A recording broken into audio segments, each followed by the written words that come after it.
Tu dia gebunya. Tengok penuh dengan buah.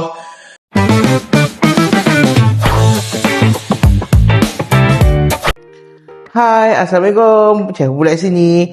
Hari ni Chef Bulat nak buat resipi paling mudah dan sedap, iaitu cupcake cranberry dan dates. Apa yang specialnya hari ni, Chef Bulat akan pakai banana cake premix BIH.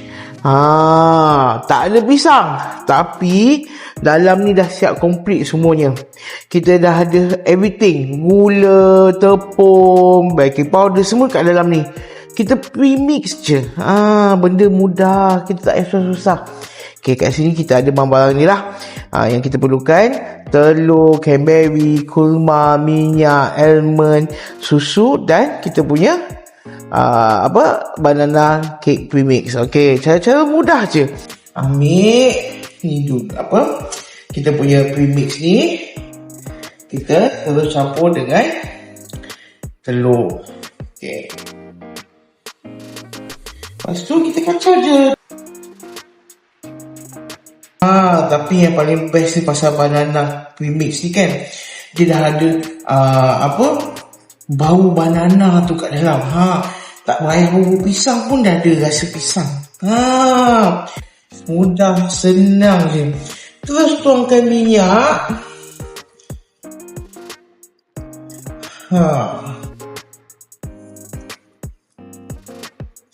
Kita kacau lagi. Lepas tu kita masukkan susu kita. Susu ni nak bagi dia lagi moist lah. Sebab kita buat cupcake kan. Kita masukkan kita punya dry cranberries dan kurma kita lah. Kurma melekat ni bagus ni, kurma ni. Dia tak kering lah.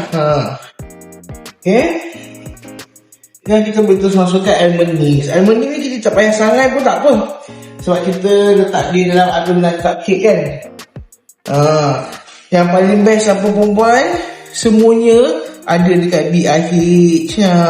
Tengok, dah siap perempuan. Kita masukkan 3/4. Okay,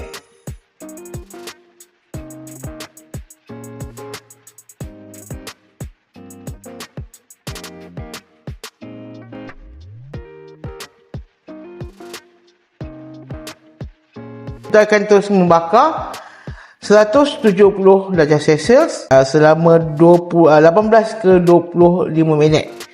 Okay, kita tunggu A few moments later. Dah siap. Tengok tu, cantik, tinggi ya.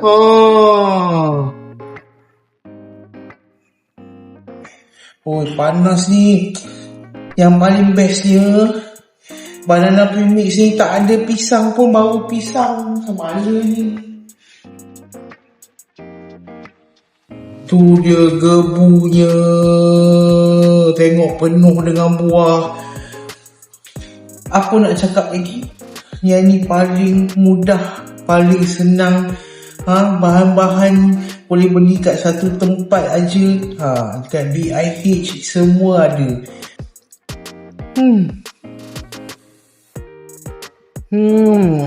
Puas hati. Bakar awal sehari, besok anak dah boleh bawa bekal. Senang. Tunggu apa next Chef Bulat akan buat. Kena follow tau tapi. Bye. Assalamualaikum.